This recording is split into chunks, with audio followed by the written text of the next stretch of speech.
आपको आपके बीवी, आपके माता पिता, आपके घर वाले फोन करके आपका हाल पूछे ना पूछे, मार्केटिंग कॉल्स वाले आपको रोज फोन करके कहेंगे कि आपका क्रेडिट कार्ड अप्रूव हो गया, आपका लोन अप्रूव हो गया, हमसे फ्लैट ले लीजिए, हमसे फलानी चीज ले लीजिए। इनके पास ये हमारा डेटा आता कहां से, एक बड़ा सवाल है। जब किसी सरकारी बैंक में घुसते हैं तो ऐसा लगता है कि 80 या 90 की दशक की किसी इमारत में आ गए हैं, जहां पे दीवारें उखड़ रही होती हैं, पंखा अपनी मर्जी से चलता है और लाइनें रेल टिकट से भी ज्यादा लंबी होती हैं। शेड्यूल्ड कमर्शियल बैंक्स में एक साल में, एक वित्तीय वर्ष में 1 करोड़ से ज्यादा कस्टमर सर्विस से संबंधी कंप्लेंट्स आई हैं। और ये तो वो कंप्लेंट्स हैं जिन लोगों को पता था कंप्लेंट कैसे दर्ज करानी है और उन्होंने दर्ज कराई। न जाने ऐसी कितनी कंप्लेंट्स होंगी जो सिस्टम में कैद ही नहीं हुई।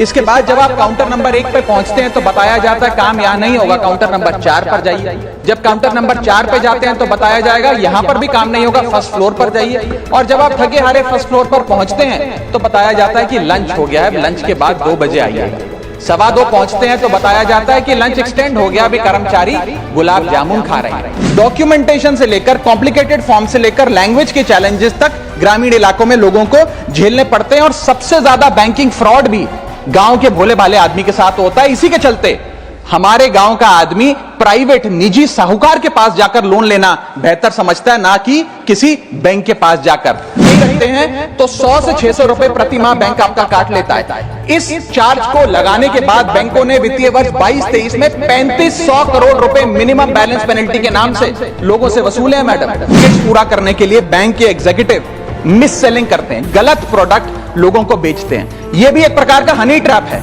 मीठी मीठी बातें कर भोले भाले मासूम लोगों को ऐसे प्रोडक्ट्स बेच दिए जाते हैं जिनकी जरूरत उन्हें है ही नहीं। धन्यवाद माननीय सदस्य। माननीय सदस्य श्री राघव चड्ढा जी, आपके पास 9 मिनट। शुक्रिया मैडम कि आपने मुझे बैंकिंग बिल 2024 पर बात करने का मौका दिया। सर, बैंक ईंट या सीमेंट से बनी किसी इमारत का नाम नहीं है। बैंक सिर्फ किसी स्टील या एल्यूमिनियम से बने एटीएम का नाम नहीं है। और बैंक ना ही एक काउंटर से दूसरे काउंटर पर दौड़ रहे बैंक ग्राहकों की उस दौड़ का नाम है। बैंक नाम है विश्वास का, बैंक नाम है अधिकार का, न्याय का, समानता का। लेकिन पिछले कुछ वर्षों में यह विश्वास जो ग्राहकों का बैंकिंग व्यवस्था में था वो कहीं ना कहीं कमजोर होता नजर आ रहा है। और उसके कुछ बुनियादी कारण, बहुत ही बेसिक कारण आज मैं सदन में आपके माध्यम से सरकार के सामने रखना चाहूंगा। सबसे पहला, पुअर कस्टमर सर्विस। यदि आज किसी ग्राहक को सरकारी बैंक में किसी काम से जाना हो तो मान लीजिए उसके ग्रह खराब चल रहे हैं और दिहाड़ी भी खराब होगी।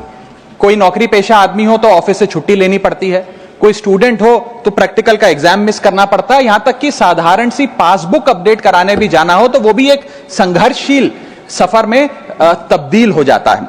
मैडम, आप जब किसी सरकारी बैंक में घुसते हैं तो ऐसा लगता है कि 80 या 90 की दशक की किसी इमारत में आ गए हैं, जहां पे दीवारें उखड़ रही होती हैं, पंखा अपनी मर्जी से चलता है और लाइनें रेल टिकट से भी ज्यादा लंबी होती हैं।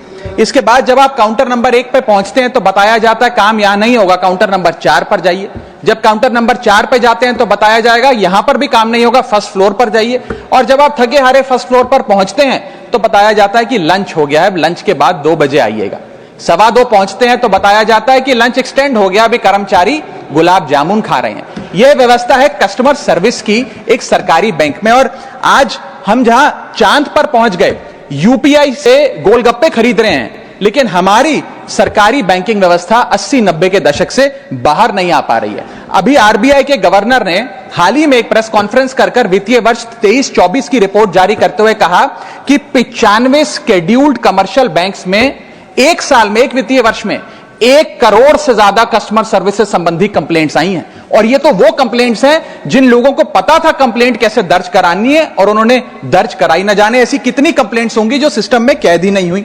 इसी के साथ साथ बैंकिंग कोड और स्टैंडर्ड्स बोर्ड ऑफ इंडिया का एक सर्वे बताता है कि 45% बैंक कस्टमर्स बैंकिंग व्यवस्था से डिससैटिस्फाइड है, असंतुष्ट हैं। और मैं चाहूंगा आपके माध्यम से सरकार के कानों तक के बात पहुंचे कि डिजिटल सर्विसेज का एक कस्टमर सेटिस्फैक्शन ऑडिट कराना चाहिए सरकारी बैंकों का, कि क्या हमारी सरकारी बैंकों की वेबसाइट का इंटरफेस या मोबाइल एप्लीकेशंस सरल हैं, अच्छी हैं, या कस्टमर्स उससे त्रस्त हैं।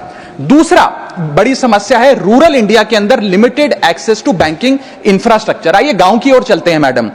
क्या हमारी बैंकिंग व्यवस्था ग्रामीण इलाकों तक पहुंच चुकी है? नाबार्ड की एक रिपोर्ट बताती है कि 50% of rural India is still suffering from lack of adequate access to banking. Financial inclusion index की आरबीआई की 2020 की रिपोर्ट बताती है कि ग्रामीण भारत में हर 100 में से मात्र 54 लोगों तक ही हमारी बैंकिंग व्यवस्था जैसे तैसे पहुंच पाई है, और 30% से ज्यादा रूरल हाउसहोल्ड आज भी ऐसे हैं जो पूरी तरीके से अनबैंक्ड हैं। और मैम, बैंकिंग की ग्रामीण इलाकों में अगर बात करें तो बैंकिंग व्यवस्था ने ग्रामीण इलाकों के साथ सौतेला व्यवहार किया है। पहले तो बैंक की ब्रांच गांव के पास नहीं है। जब वो बूढ़ा आदमी भोला भटका बैंक की 5-10 किलोमीटर दूर ब्रांच तक पहुंचता है तो पता लगता है कि बिजली गुल है। बिजली आ जाती है तो पता लगता है सर्वर डाउन हो गया है। सर्वर भी चल जाता है तो पता लगता है आधार सीडिंग में दिक्कत है, फिंगरप्रिंट मिसमैच हो रहा है, या बैंक अकाउंट की मैपिंग ही नहीं हो पा रही है। डॉक्यूमेंटेशन से लेकर कॉम्प्लिकेटेड फॉर्म से लेकर लैंग्वेज के चैलेंजेस तक ग्रामीण इलाकों में लोगों को झेलने पड़ते हैं, और सबसे ज्यादा बैंकिंग फ्रॉड भी गांव के भोले भाले आदमी के साथ होता है। इसी के चलते हमारे गांव का आदमी प्राइवेट निजी साहूकार के पास जाकर लोन लेना बेहतर समझता है, ना कि किसी बैंक के पास जाकर। और जब वे साहूकार के पास जाता है तो ना वहां पेपर वर्क होता है, एक इजियर एक्सेस होता है, फियर ऑफ बैंक और इलिटरेसी नहीं होता। बहुत बार तो मॉर्गेज पे भी कुछ नहीं रखना पड़ता, इसलिए वो साहूकार से ब्याज पे पैसा उठाता है, लेकिन साहूकार उसे मनमानी दाम पर वो ब्याज पर पैसा देता है। 60 से 80% सालाना का इंटरेस्ट रेट चार्ज करता है, जिंदगी भर के लिए उसकी गुलामी लिखवा लेता है, और वो बेचारा गांव का भोला भाला आदमी डेट ट्रैप में फंस के रह जाता है। मेरी तीसरी बड़ी समस्या जो मैं आज आपके सामने रखना चाहूंगा वो है साइबर फ्रॉड और digital frauds in the banking sector. Cyber frauds वर्ष 2023 में 75,800 घटनाएं सामने आई जो कि कंप्लेंट्स दर्ज हुई। वर्ष 2024 आते आते 75,000 से बढ़कर यह आंकड़ा 2,92,000 हो गया, यानी कि 285% के बैंकिंग फ्रॉड्स की घटनाओं में इजाफा देखा गया, और 2100 करोड़ रुपए लोगों के इस बैंकिंग फ्रॉड के चलते जीरो हो गए, शून्य हो गए, उनका नुकसान हो गया। और सबसे ज्यादा कंप्लेंट्स इसमें यूपीआई रिलेटेड बैंकिंग फ्रॉड्स की आई हैं। मैडम, मैं आपको बताना चाहूंगा कि मनी थेफ्ट के साथ साथ उतना ही जरूरी है डेटा थेफ्ट। जब आप बैंक को पूरे विश्वास के साथ अपना डेटा देते हैं, अपना पैन देते हैं, अपना नाम, एड्रेस, डेट ऑफ बर्थ, तमाम चीजें देती हैं, क्या बैंक आपके डेटा को सुरक्षित रख पाता है? क्या बैंक वो जाने अनजाने में या डेटा चोरी के माध्यम से वो सारा हमारा डेटा मार्केटिंग कंपनियों के पास, क्रेडिट कार्ड कंपनियों के पास, लोन देने वाले, फ्लैट बेचने वाले लोगों तक नहीं पहुंचता? एक रिपोर्ट के मुताबिक 2019 में एसबीआई के 3 million customer account data leak हो गया और तमाम बैंकिंग हिस्ट्री लीक हो गई। 2021 में मोबीविक का 8.2 टीबी का केवाईसी डेटा ही लीक हो गया। 2021 में एक पेमेंट गेटवे जस्पे का 100 मिलियन क्रेडिट कार्ड की पेमेंट डिटेल्स और रिकॉर्ड्स लीक हो गई। अब ये लीक है कि जाने अनजाने में डेटा शेयरिंग है, यह फैसला मैं आप तक छोड़ता हूं, लेकिन आपको इस डेटा लीक का भुगतान करना पड़ता है, आपको उसको भुगतना पड़ता है। और उसका सबसे छोटा सा उदाहरण है कि आए दिन आपको आपके बीवी, आपके माता पिता, आपके घर वाले फोन करके आपका हाल पूछे ना पूछे, मार्केटिंग कॉल्स वाले आपको रोज फोन करके कहेंगे कि आपका क्रेडिट कार्ड अप्रूव हो गया, आपका लोन अप्रूव हो गया, हमसे फ्लैट ले लीजिए, हमसे फलानी चीज ले लीजिए। इनके पास ये हमारा डेटा आता कहां से, एक बड़ा सवाल है। चौथी समस्या, हिडन चार्जेस और फीस। मैं चाहूंगा आपके माध्यम से ये नाना प्रकार के चार्जेस जो आज मैं सदन में लाया हूं, ये माननीय वित्त मंत्री जी तक पहुंचे, ताकि देश के आम आदमी की जो जेब बैंकिंग सिस्टम काट रहा है, ये उसे पता लगे, ग्राहक को भी और माननीय वित्त मंत्री जी को भी। पहला, मिनिमम बैलेंस पेनल्टी। यदि आप न्यूनतम बैलेंस नहीं रखते हैं तो 100 से 600 रुपए प्रति माह बैंक आपका काट लेता है। इस चार्ज को लगाने के बाद बैंकों ने वित्तीय वर्ष 22-23 में 3500 करोड़ रुपए मिनिमम बैलेंस पेनल्टी के नाम से लोगों से वसूले हैं madam.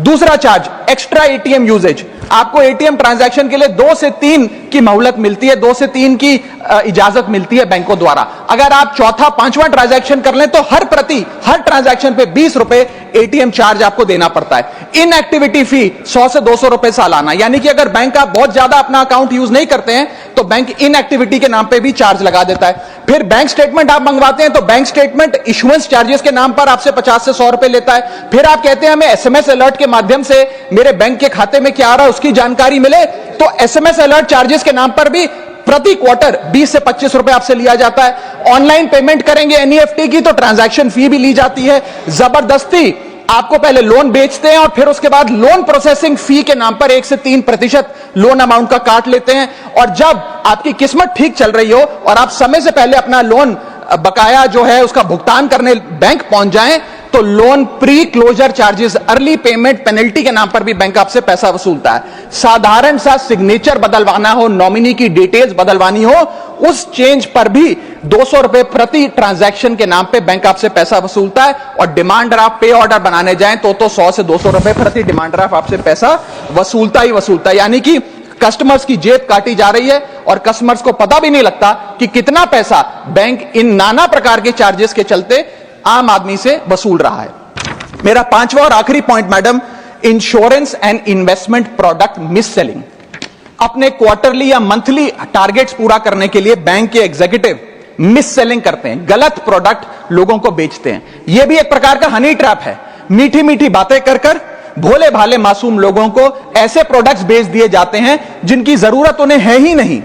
IRDAI, insurance regulatory development authority of India की एक रिपोर्ट बताती है कि 3.5 लाख सालाना कंप्लेंट्स में से 20% कंप्लेंट्स सिर्फ और सिर्फ मिस सेलिंग की, गलत प्रोडक्ट बेचने की उन्होंने दर्ज करी हैं। सेबी की एक रिपोर्ट बताती है कि 30% इन्वेस्टर मिसलीडिंग इंफॉर्मेशन का शिकार हैं। और म्यूचुअल फंड्स की मदर बॉडी, जिसे association of mutual fund of India कहते हैं, वो बताती है कि 23%, मैं खत्म कर रहा हूं मैडम, 23% इन्वेस्टर ऐसे हैं जिनके पास वो प्रोडक्ट्स हैं जो उनके रिस्क प्रोफाइल और फाइनेंशियल गोल से मेल ही नहीं खाते हैं।